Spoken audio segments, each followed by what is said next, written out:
You are strong and mighty. There's no one else like you. You are great and powerful. No one can do the things you do. You're the beginning and the end. You're the peace I find within. You're a great God. You are great. Yes, you're a great God. You are great. Come on in, y'all. It's the Lent Devotional with Dr. Philip Nash. And guess what? Today is day 16. We're in Matthew's Gospel, chapter number 12. And the Gospel starts off with Jesus and the disciples walking by some fields, and there's some corn there. And they pick some corn and eat it on the Sabbath day. And all hell breaks loose because the Pharisees see them and said that they shouldn't be doing that. Jesus outlines that he is the Lord of the Sabbath.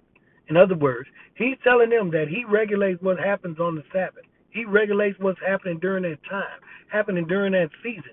That's who he is. He's the regulator, y'all. He set things in order. And I don't know what's out of order in your life. I don't know what's out of order in others' lives. But guess what? Jesus has the ability and the capacity to put things in order. But as he's going through this chapter, they get into the temple.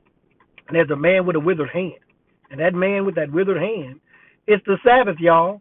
And Jesus heals him on the Sabbath. And the Pharisees are upset about it. And after he heals him on the Sabbath, they try to figure out ways to kill Jesus, y'all. They're trying to take him out. But the part in this chapter that I love is that where the Lord talks about making a tree good. What things make a tree good? Us lining up with his word, his will, and his way. That's what makes things good. That's what makes things right. That's what moves out the evil in our lives. And that's what the Lord is wanting us to do.